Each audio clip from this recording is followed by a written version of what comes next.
নমস্কার, দেখছেন কলকাতা টিভির সঙ্গে রয়েছে আমি স্বর্ণালী। শুরু করছি সংবাদ সারাদিনের শুরুতেই যে খবরের দিকে নজর রাখবো। হাওড়া থেকে বাতিল একাধিক দূরপাল্লার ট্রেন, দেখা মিলছে না ট্রেনের, বাড়ছে যাত্রী ভোগান্তি। আপনাদের জানিয়ে রাখি ইতিমধ্যেই যাত্রীরা তারা যথেষ্টই সমস্যায় পড়েছেন। সাঁতরাগাছিতে সিগন্যালিং বিভ্রাট বলে জানা যাচ্ছে। হাওড়া থেকে বাতিল হয়েছে একাধিক দূরপাল্লার ট্রেন। অবশ্যই অফিস টাইম এবং এই সময়ে একেবারে ব্যস্ততম যে সময়, সেই সময়ে নিত্যযাত্রীরা তারা যথেষ্টই সমস্যায় পড়েছেন। হাওড়া থেকে বাতিল একাধিক দূরপাল্লার ট্রেন, দেখা মিলছে না ট্রেনের, বাড়ছে ক্রমশই যাত্রী ভোগান্তি। সাঁতরাগাছিতে সিগন্যালিং বিভ্রাট এবং ঘন্টার পর ঘন্টা অপেক্ষা করছেন যাত্রীরা। আপনাদের জানাবো, সাঁতরাগাছিতে সিগন্যালিং বিভ্রাট, হাওড়া থেকে বাতিল হয়েছে একাধিক দূরপাল্লার ট্রেন, দেখা মিলছে না ট্রেনেরও, বাড়ছে ক্রমশই যাত্রী ভোগান্তি।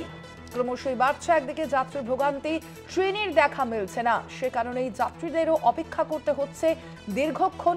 হাওড়া থেকে অন্যদিকে বাতিল করা হয়েছে একাধিক দূরপাল্লার ট্রেনও।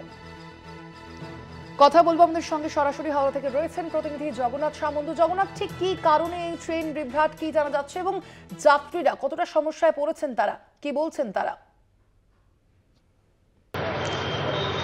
দেখো, কারণটা তোমাকে বলে রাখি, সাঁতরাগাছি স্টেশন আধুনিকরণ করা হচ্ছে এবং অত্যাধুনিক সিগন্যাল সিস্টেমে চেঞ্জ করা হচ্ছে, যার কারণে এতটাই দুর্ভোগে পড়ছে সাধারণ নিত্যযাত্রীরা। তোমাকে বলে রাখি, একাধিক দূরপাল্লার ট্রেন যেরকম বাতিল হয়েছে, পাশাপাশি প্রচুর ট্রেন দেরিতে চলছে, অর্থাৎ এক্সপ্রেস ট্রেন অনেকটি দেরিতে চলছে। সেই কারণে যাত্রী দুর্ভোগে পড়েছে। যেন এই গরমে মানুষ হাঁসফাঁস করছে, স্টেশনে বসার জায়গা নেই পর্যন্ত। একাধিক ট্রেন যেহেতু বাতিল এবং প্রচুর ট্রেন 3 থেকে 4 ঘন্টা দেরিতে চলছে, কোনো ট্রেন 8 ঘন্টা লেটে ছাড়ছে। অর্থাৎ নতুন লাইন পাতার কাজ চলছে সাঁতরাগাছি স্টেশনে।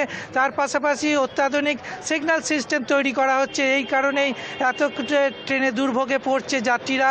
এবং 18ই মে এই কাজ সম্পূর্ণ করার কথা ছিল, কিন্তু এখনও 3 দিন হয়ে গেল, আরও বেশি হয়ে গেল, কিন্তু এখনও পর্যন্ত যাত্রী দুর্ভোগের চরম সীমা দেখা যাচ্ছে। যাত্রীরা ক্ষোভে ফাটছে, কেন তারা সময় মতন পৌঁছতে পারছে না এবং স্টেশনে এসে তারা হয়রানির শিকার হচ্ছে। ট্রেন যেহেতু এতটা দেরিতে চলছে, তোমাকে বলে রাখছি, হাওড়া মুম্বাই গীতাঞ্জলি এক্সপ্রেস, হাওড়া মুম্বাই দুরন্ত এক্সপ্রেস, হাওড়া ব্যাঙ্গালোর দুরন্ত এক্সপ্রেস, হাওড়া ব্যাঙ্গালোর হামসাফার এক্সপ্রেস, তাছাড়া হাওড়া পুরী যশবন্তপুর এক্সপ্রেস, হাওড়া সেকেন্দ্রাবাদ এক্সপ্রেস, একাধিক ট্রেন যেরকম লেটে চলছে এবং বাতিল করা হয়েছে। দক্ষিণ পূর্ব রেলের জনসংযোগ আধিকারিক যেটা জানিয়েছে যে এই অত্যাধুনিক সিগন্যাল সিস্টেম তাদের বিভ্রাটের সৃষ্টি হচ্ছে এবং তার ফলে এতটা ট্রেন লেটে চলছে। এবং যাত্রীরা যেটা বলছে যে এই সিগন্যাল সিস্টেম যদি আগে থেকে কাজ সম্পূর্ণ করা হতো তাহলে তাদের দুর্ভোগে পড়তে হতো না।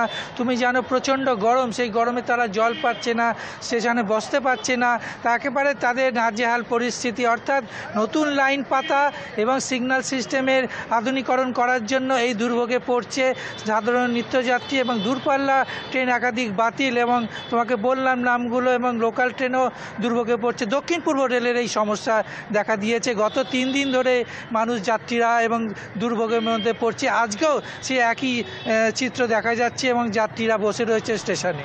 জগন্নাথ, কবে এই সমস্যা সুরাহা মিলবে, ঠিক কি বলা হচ্ছে রেল কর্তৃপক্ষের তরফ থেকে? দেখো, দক্ষিণ পূর্ব রেলের তরফ থেকে যেটা জানানো হচ্ছে যে সিস্টেম চেঞ্জ করা, অর্থাৎ সিগন্যাল সিস্টেমে চেঞ্জ করার জন্য এই সমস্যা তৈরি হচ্ছে।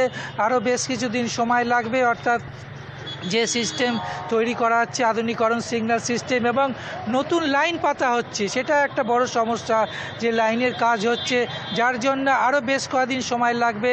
তবে রেলের যেটা নির্ধারিত ছিল 18 মের মধ্যে সম্পূর্ণ কাজ সম্পূর্ণ করে দেওয়া হবে, কিন্তু 18 মে পেরিয়ে গেলেও এখনও পর্যন্ত সেই সিগন্যাল সিস্টেম এবং ট্রেন যাতায়াতের যে সুব্যবস্থা রেল কর্তৃপক্ষ করতে পারেনি। দক্ষিণ পূর্ব রেলের বরাবরই একটা সমস্যা, তুমি জানো, লোকাল ট্রেন থেকে শুরু করে দূরপাল্লার ট্রেন বরাবরই দক্ষিণ পূর্ব রেলের একটা বিরাট সমস্যা দেখা যায়। কিন্তু পূর্ব রেলের ক্ষেত্রে সঠিক সময় যায় এবং যাত্রী দুর্ভোগ অনেকটাই কম থাকে। কিন্তু দক্ষিণ পূর্ব রেলের তরফে যে কাজের যে গতি, যে কাজের সিস্টেম অনেকটাই দুর্বল। তার জন্যেই দক্ষিণ পূর্ব রেলের যাত্রী যারা এখানে লোকাল ট্রেনে যাতায়াত করে, যারা দূরপাল্লার ট্রেনে যাতায়াত করে, তারা প্রতিদিনই হয়রানির শিকার হয়। তুমি জানো, পুরী কান্ডারি এক্সপ্রেস যে প্রতিদিন সকাল 6টায় ছাড়ার কথা, 12টা 1টার সময় ছাড় ছাড়ছে এবং কোনো দিন দীঘার যে ট্রেন কান্ডারি এক্সপ্রেস এই বাতিল করে দেওয়া হচ্ছে। অর্থাৎ একটা বড় সমস্যা দক্ষিণ পূর্ব রেলের, এখনও বেশ কিছুদিন সময় লাগবে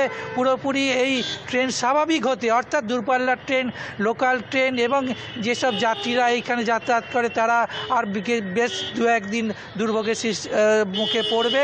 দক্ষিণ পূর্ব রেলের তরফ থেকে যত তাড়াতাড়ি সম্ভব এই সিগন্যাল সিস্টেম আধুনিকরণ করে ট্রেন স্বাভাবিক করার চেষ্টা করা হচ্ছে। তবে কিন্তু 3 দিন পার হয়ে গেল, এখনও পর্যন্ত এই স্বাভাবিক করা যায়নি। এখনও দুর্ভোগের শিকার সমস্ত দূরপাল্লার যাত্রীরা স্টেশনে বসে তারা রয়েছে এবং বসার পর্যন্ত জায়গা নেই। আমরা চিত্র দেখছিলাম, জলের কোনো ব্যবস্থা নেই। অর্থাৎ যাত্রীদের একটা দুর্ভোগ এবং হয়রানির শিকার হচ্ছে গত 3 দিন ধরে। একেবারেই ধন্যবাদ। আপাতত তোমায় জগন্নাথ। আমরা কথা বলছিলাম, আমাদের সঙ্গে সরাসরি হাওড়া থেকে ছিলেন প্রতিনিধি জগন্নাথ সামন্ত। হাওড়া থেকে বাতিল হয়েছে একাধিক দূরপাল্লার ট্রেন, আপনাদের জানিয়ে রাখি, এবং এই কারণেই যথেষ্ট সমস্যায় পড়েছেন, ভোগান্তিতে পড়েছেন নিত্যযাত্রীরা।